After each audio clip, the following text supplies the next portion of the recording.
आज की वीडियो हम बात करेंगे इनर्ट गैसेस के बारे में।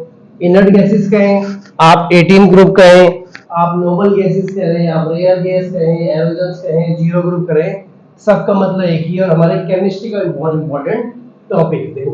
इनर्ट गैसेस बेटा इसलिए कहा जाता है इन्हें क्योंकि अनरिएक्टिव होती है ना। आगे जाके मैं आपको बताऊंगा क्यों अनरिएक्टिव होती है। नो इनर्ट गैस है, नोबल गैस इसलिए कहता है। रेयर गैस क्योंकि एनवायरनमेंट में बहुत कम मिलती है बेटा।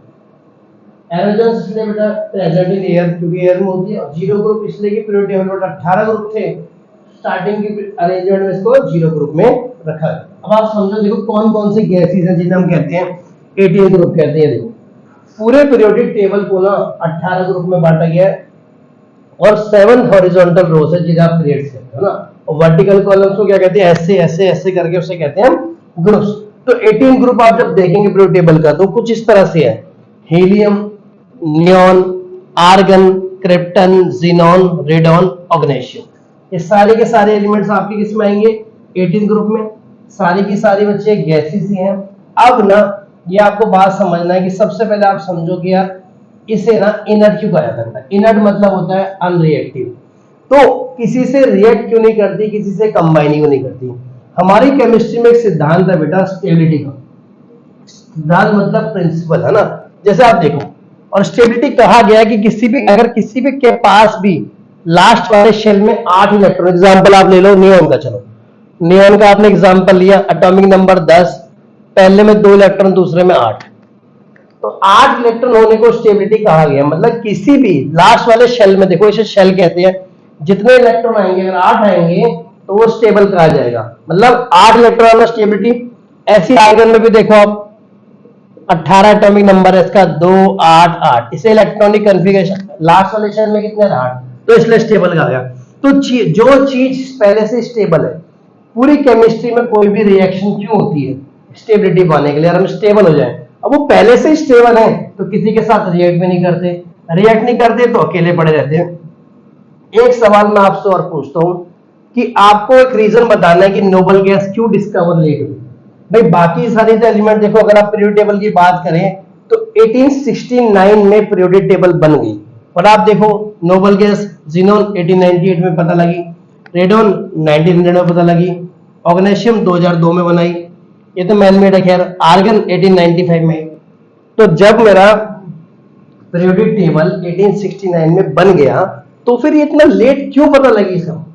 पहला इसका कारण देखो, पहला कारण है बेटा, आप देखो समझो एटमॉस्फेयर को। अगर आप समझते हो, अगर आप एटमॉस्फेयर को समझते हो उसको, तो एटमॉस्फेयर कैसा है, उसमें ऑक्सीजन कितनी है 21% है। ये तो आपको पता ही होगा भी एटमॉस्फेयर में ऑक्सीजन कितनी 21। आप नाइट्रोजन की बात करो, नाइट्रोजन कितनी है 78%, कितना हो गया 99। अब बचा कितना 1%। अब इन 1% में CO2 भी है, सल्फर डाइऑक्साइड भी है, नाइट्रोजन डाइऑक्साइड भी, और हमारी नोबल गैस भी है। तो जो चीज बहुत कम है तो बहुत कम दिखेगी भाई। जब डायमंड देखो, डायमंड की कंसंट्रेशन कम है तो क्या हर इंसान डायमंड पहन के घूमता है, नहीं ना। ये बात समझ है ना बात। तो जो चीज बेटा ना के बराबर हो वो कैसे दिखेगी। दूसरी बात, ये बहुत रिएक्टिव तो होती नहीं भाई। रिएक्टिव होने का मतलब कंबाइन करे कुछ बना ले किसी और एलिमेंट के साथ, ऐसा तो कुछ होता नहीं था। इसलिए इनकी बेटा बहुत लेट डिस्कवरी नोबल गैस है ना। कौन कौन सी हमारी है, helium, neon, argon, krypton, xenon, radon, ये। हीलियम का एटॉमिक नंबर होता है 2, यानी इसका 2 ही एटॉमिक 2 इलेक्ट्रॉन है। नियॉन का 10 होता है, आर्गन का 18 होता है, क्रिप्टन का 36 होता है, जीनॉन का बेटा 54 होता है, रेडॉन का 86 होता है, ऑग्नेशियम का 118 होता है। ठीक है, चलिए अगर मैं आपसे बोलूं, क्वेश्चन में आपसे पूछूं name a major gas among noble gases, भाई जितनी भी नोबल गैसेस हैं उसमें सबसे ज्यादा कौन सी गैस प्रेजेंट है, तो आपने कहा नोबल गैसेस का लो लिस्ट ये, इसमें सबसे ज्यादा प्रेजेंट है हमारी आर्गन बेटा। और आर्गन कितना होती है 0.93%। मतलब इनर्ट गैस या नोबल गैसेस में से सबसे ज्यादा कौन सी हमारी आर्गन। और कितना इसका कंसंट्रेशन होता है 0.93%। यहां तक ठीक है, ठीक है। सेकंड क्वेश्चन ये भाई, among noble gas which is the most heaviest gas, कि कौन सी सबसे हैवीएस्ट गैस है बेटा, तो इसका आंसर है बेटा रेडॉन। रेडॉन की डेंसिटी बहुत कम होती है, बहुत ज्यादा होती है बेटा। तो देखो एटमॉस्फेयर में तो रुक ही नहीं पाती ना। अगर किसी चीज को डेंसिटी मतलब भारीपन समझ लो, अगर कोई चीज बहुत भारी है, मान लो पेन बहुत भारी नीचे को चला जाएगा, हवा बहुत भारी नीचे को, ये तो आपको पता है कि भारी चीज हमेशा नीचे की ओर रहती है, तो रेडॉन की क्योंकि डेंसिटी बहुत ज्यादा है तो नीचे की तरफ से रहती है सबसे, इवन एटमॉस्फेयर में भी नहीं होती। तो अगर कोई क्वेश्चन पूछे कि कौन सी गैस ऐसी है जो हमारी एटमॉस्फेयर में प्रेजेंट नहीं है इनर्ट गैसेस में, तो दो नाम है बेटा आपके, एक है मेरा रेडॉन और एक नाम है मेरा हीलियम।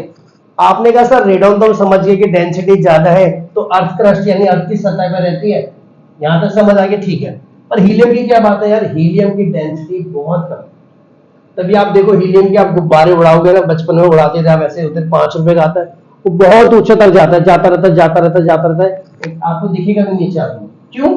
क्योंकि यार किसी चीज की डेंसिटी कम है ना, एयर से कम है, तो जो कम चीज होती है बेटा वो ऊपर को रहती है, भारी चीज है ऊपर जाता रहता है जाता रहता है जाता रहता है, उस पर ग्रेविटेशनल अट्रैक्शन थोड़ा कम लगता है, यहाँ तक ठीक है। चलिए और बात करूं मोनोबल गैसेस या मोनोएटॉमिक। अच्छा मोनोएटॉमिक का क्या मतलब होता है? मोनो मतलब देखो इस वर्ड को समझो भाई, आप इसमें पढ़ते हो ना मैथ में मोनोमियल बायनोमियल ट्राइनोमियल, मोनो मतलब होता है सिंगल, या इसमें पढ़ते हो एसएसटी में पढ़ते हो मोनोगेमी पॉलीगेमी, मोनो मतलब सिंगल मैरिज पॉलीगेमी, है ना। तो मोनो मतलब सिंगल, एटॉमिक मतलब एटॉमिसिटी, मतलब है सिंगल। कैसे एग्जांपल आपको समझो, जैसे H2 लिख दूं मान लो, चलो तो इसकी एटॉमिसिटी कितनी है 2, मैं O3 लिख दूं इसकी एटॉमिसिटी कितनी है 3। क्या आपने कभी ऐसे देखा है He2? नहीं भाई। क्या आपने Ne2 देखा है? नहीं भाई। क्या आपने Kr2 देखा है? आपने कहा नहीं नहीं नहीं। क्यों? क्योंकि एटॉमिसिटी एक है, मतलब ये अकेले रहते हैं, लोनली रहते हैं, अकेला रहते हैं, इसलिए ऐसे He अलग अलग दिखेगा, नियोन अलग दिखेगा, आर्गन अलग दिखेगा, किसी से भी कंबाइन नहीं करेंगे। हालांकि आप 12th क्लास में केमिस्ट्री आप पढ़ेंगे, वहां पर जिनोन की भी रिएक्शन काफी सारी देखेंगे, वो बात का टॉपिक है। फॉलोस ऑक्टेट, ऑक्ट मतलब होता है 8, वही मैंने बताया कि 8 इलेक्ट्रॉन आने चाहिए वैलेंस शेल में स्टेबिलिटी, ठीक है। क्वेश्चन है मेरा, name the first noble gas to be discovered and isolated. कौन सी नोबल गैस थी जो सबसे पहले डिस्कवर करी गई और आइसोलेट करी गई बेटा? ये है आर्गन। यहां तक ठीक है, चलो यहां तक समझ आ गया आपको सारा। अगर मैं आपको बताऊं कि कैसे कैसे नोबल गैस की डिस्कवरी है बेटा, नियोन, क्रिप्टन, जीनोन किसने डिस्कवर करे? मॉरिस डब्ल्यू ट्रेवर और विलियम रैमसे ने। आर्गन की डिस्कवरी करी है विलियम रैमसे ने और लॉर्ड रेले के साथ, देखो विलियम रैमसे दोनों में कॉमन है, ठीक है। हीलियम की बात करूं तो पियर जेनसन और नॉर्मन लॉकियर ने, और ऑर्गेनाइशियम की बात करें तो बेटा ऑर्गेनाइशियम तो मैन मेड है, मतलब खुद बनाया गया है, एटमॉस्फेयर में दो तीन चीजों को मिला के बनाया गया है। अगर आप डिस्कवरी ईयर की बात करें, देखो हीलियम डिस्कवरी 1868 में, यानी ये सबसे पहले डिस्कवरी, ठीक है। फिर आर्गन 1894 1895 में डिस्कवरी। फिर देखो 1898 में नियोन, क्रिप्टन और जीनोन, तीनों डिस्कवरी। अगेन मैंने आपको देखो लिखा भी है कि तीनों को एक ही, तीनों गैसेस को दोनों साइंटिस्ट ने मिलकर बनाया था, एक ही साल में बनाया हुआ।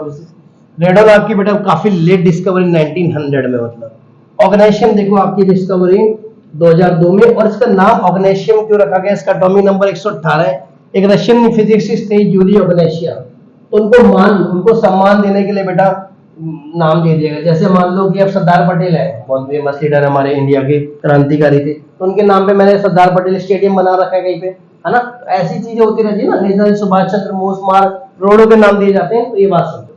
अब अगर आपसे पूछे कि करके इन गैसेस के बारे में जाने, है ना, ये तो आपको समझ आ गया था, inert, noble gas, rare gas, aerogen मतलब एयर में जीरो। चल हीलियम का यूज सबसे पहले बेटा एयर बैलून्स में, वही गुब्बारे में। कई बार क्या होता है बेटा, ऑब्जर्वेशन रखी जाती है, ऊपर से देखा जाता है, वॉच करके नीचे जमीन पे क्या हो रहा है, तो खुद तो जा नहीं सकते इंसान इतना ऊपर, भाई जा सकते हैं पर खुद तो ऐसे नहीं जाएंगे ना, तो ऊपर क्या करते हैं, बड़े बड़े गुब्बारे छोड़ते हैं, उन पे कैमरा वगैरह लगा देंगे, जो भी फिट कर देंगे, तो नीचे से पूरा एक पूरा बताता रहता है, क्योंकि इनकी डेंसिटी कम होती है। दूसरा मेरा है स्कूबा डाइवर्स। पानी में आपने देखे होंगे स्कूबा डाइवर्स जाते हैं, देखा पानी में डुबकी मारते मछली की तरह, देखा होगा पानी के अंदर, अच्छा ठीक है। तो उनके पीठ पे ना एक ऑक्सीजन का सिलेंडर है। अब उस ऑक्सीजन के सिलेंडर में ऑक्सीजन होती है 85% और हीलियम होती है 15%। मेरा सवाल आपसे ये है कि जब वो ऑक्सीजन का सिलेंडर होता है तो उसमें 100% ऑक्सीजन क्यों नहीं होती? भाई अगर ऑक्सीजन ही देनी तो 100% दो ना, कायदा सही है, ठीक। देखो इसका जवाब ये बेटा कि हमारी बॉडी कैसी है, हमारी बॉडी को आदत क्या है कि हमारी बॉडी को आदत है यार एटमॉस्फेयर में 21% ऑक्सीजन से बैलेंस करने की। अब अचानक आपने कुछ ऐसा दिया कि भाई 100% ऑक्सीजन दी, तो इससे क्या होता है बेटा, ऑक्सीजन टॉक्सिसिटी, टॉक्सिसिटी मतलब पॉइजनस हो जाती है इतना, इसलिए आपका जो बॉडी है उसको उसके अकॉर्डिंग रोल प्ले नहीं कर पाती और आपके लंग्स भी डैमेज होते हैं। इसलिए जो स्कूबा डाइवर का ऑक्सीजन सिलेंडर होगा बेटा उसमें 85% ऑक्सीजन होगी और 15% हीलियम होगी। हीलियम में क्यों? क्योंकि हीलियम की ब्लड में सॉल्युबिलिटी बहुत कम होती है, ना के बराबर, तो ब्लड से मिक्स नहीं होता। यहाँ तक ठीक है। अस्थमा पेशेंट बेटा जिनको अस्थमा की बीमारी होती है, आप देखते हो दे ऑलवेज कैरी इनहेलर। तो इनहेलर क्यों कैरी करते हैं? ऑब्वियसली बात है ऑक्सीजन लेने के लिए। उसमें भी देखो तीन तरह से होती है हमारी, एक 80 ऑक्सीजन हीलियम के मिक्सचर को बेटा कहते हैं हीलियम और हीलियोक्स, सॉरी हीलियम और ऑक्सीजन से मिला के बना हीलियोक्स। अब ये तीन तरह से होती है, 80-20 रेशियो में, 70-30 रेशियो में, 60-40। 80 रेशियो मतलब 80-20 का मतलब है 80% helium 20% oxygen, 70% helium 30% oxygen, 60% helium और 40% ऑक्सीजन। आगे चले, बात करें प्रेजेंट ऑन सरफेस ऑफ सन। बेटा सन के सरफेस से प्रेजेंट है। अगर आप ध्यान से देखोगे सन की सोर्स ऑफ एनर्जी क्या है? सन की सोर्स ऑफ एनर्जी बेटा हाइड्रोजन फ्यूजन रिएक्शन, जिसमें hydrogen get converted into helium. ये बड़ा आपने पढ़ा हुआ, ठीक है। तो हाइड्रोजन टू हीलियम का रेशियो अगर सरफेस ऑफ सन पे कितना है? 3:1। अगर 3 हाइड्रोजन है तो 1 हीलियम है। बट अगर मैं बात करूं अगर अर्थ पे, तो अर्थ पे हीलियम और हाइड्रोजन का रेशियो देखो कितना है? 8 मिलियन मान लो अगर हीलियम एटम है तो उसके अकॉर्डिंग कितने बेटा? 100 मिलियन मेरे क्या है? Hydrogen atom.